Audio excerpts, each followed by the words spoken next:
5 tips, strategies, tricks to earn a high math score on the SAT. Jeff Miller here from Target Test Prep. That's what we're going to dive into in today's video. Things you can do during your study plan to get great at SAT math and get a great score in the SAT. So let's get moving.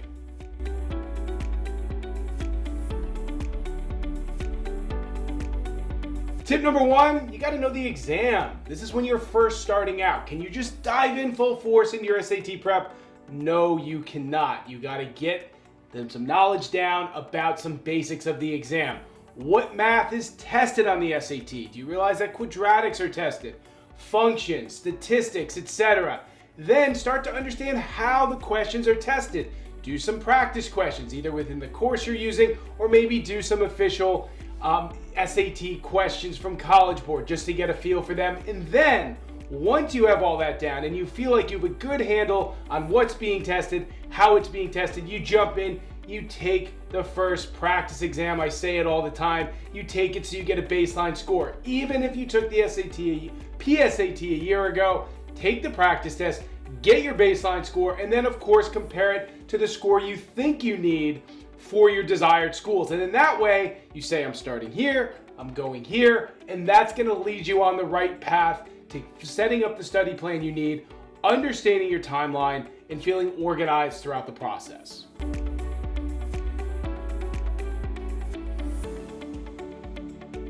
Tip number 2, when learning SAT math, learn one topic at a time. It's one of my favorite pieces of advice because people don't do it enough. They want to grab the latest College Board book with SAT problems and go problem after problem after problem, jumping from geometry to algebra to word problems to stats. That's not going to help you. You're going to feel disorganized. So what do you do instead? Topical learning. You take one topic, let's say quadratic equations. There's so much to learn from it. You've got the quadratic formula, you have foiling, you have factoring, you have the discriminant, you have quadratic identities, difference of squares. Learn it all. Get the formulas down, memorize them, take your notes. That's how you go through SAT math. If you're jumping from topic to topic, I'm telling you, it's going to get confusing. You're going to feel disorganized, and you're really not going to want to open up your prep books or jump into your prep course if you're studying that way. So I'm telling you, topical learning is key.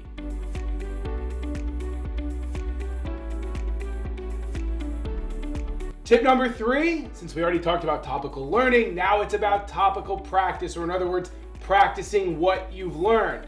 We just talked about quadratic equations. Imagine you do all that great learning, and you say, yeah, I got it, I'll move to the next one, I've done a handful of problems. It doesn't work like that. You got to do 40, 50, 60 problems just in quadratics to know that you have that knowledge down. And then you take that data and you use it. When you're done with those 60 questions, what did you get wrong? Why did you get it wrong? Are there content gaps? If there are, how do you fix those gaps, etc., etc. That's a huge, huge part of learning and making sure what you've learned sticks. Now, initially, it's topical practice to match topical learning, but as you get deeper and deeper into more and more topics from a quantity basis, you then start doing your mixed review sets. So A, you can get used to how things are going to be thrown at you on the SAT, and B, you can find areas of weakness that maybe have slipped through the cracks that maybe weren't weak at one point but now are, and then you go back, you get into the content, you figure out how to fix those weak areas, and then you rinse and repeat forward with your study plan. So when we're talking about practicing what you've learned, it's a mix of topical practice first and then mixed practice second.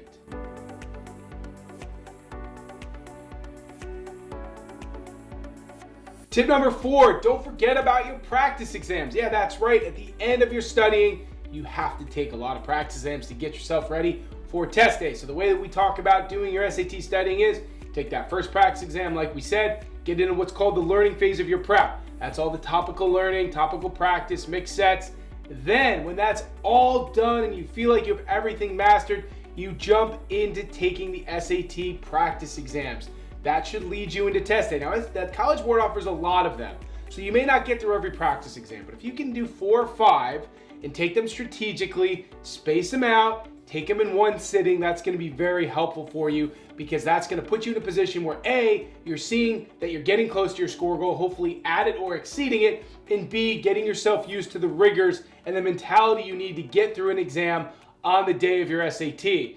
That phase is important. If you don't take any practice exams leading into your SAT test day, it's going to be difficult to perform at your highest level. So make sure practice exams at the end of your preparation are integrated. You have enough time to take them, internalize the data, find pain points, and then lead yourself up to test day where you feel maximum level of confidence.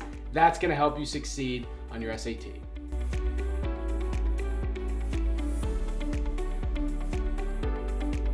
Tip number 5, and my final math tip, this is big, get those formulas memorized. Now, there's a lot of ways to do it, but I'm telling you, you need to be automatic on test day with SAT math. Yeah, there's a formula sheet, but honestly, it doesn't have all that much on it, and I don't want you wasting time going through it. So get the geometry formulas down that you need, right? Get the rate formulas down that you need. Get the function formulas, get the quadratic formulas, all that stuff. So when you see a problem on the page, you can immediately say, okay, here's the formula I need to use, and here's how to use it. Now, to get those down, probably gonna wanna make flashcards. You can make physical flashcards. You can use a flashcard app, or if you're using TTP, we have an awesome set of flashcards actually in the course itself. But I'm telling you, there's no better feeling than being on the SAT, seeing a question, immediately knowing the formula and how to use it, and being able to just knock that question out of the park. So if you can do that, that's another thing that's gonna boost your SAT math score to where you need it on test day. All right, to recap, some tips and tricks that are gonna help you dominate SAT math. First, you gotta understand what's tested on the SAT. You gotta take your baseline, take your practice test to get your baseline score. Then you gotta jump into a study plan that's very structured, linear, that deals with topical learning, so you're dealing with one topic at a time, then also topical practice. And then as you're doing that, filter and mix practice as you go through that study plan. And then finally, a huge component of being successful in SAT math questions is getting those formulas down. So make your flashcards, study those flashcards, utilize them throughout your prep. And then at the end of your prep, take those practice tests. Hopefully you're in a great spot by the time you take them. All of that will lead you into test day. And these are things that are gonna make you super successful in SAT math. All right, everybody, I had a blast talking about some tips and tricks for SAT math. If you like this video, we have many others like it. In fact, if you want a video that's all-encompassing for the SAT, check out our video, The Best Way to Study for the SAT, that has some tips on SAT verbal as well. If you like the video, please subscribe to our channel, like the video, and of course, as always, please leave me comments. I want to make more videos in the future that are going to help you guys out as you prepare for the SAT. So thanks for watching, and we will talk soon.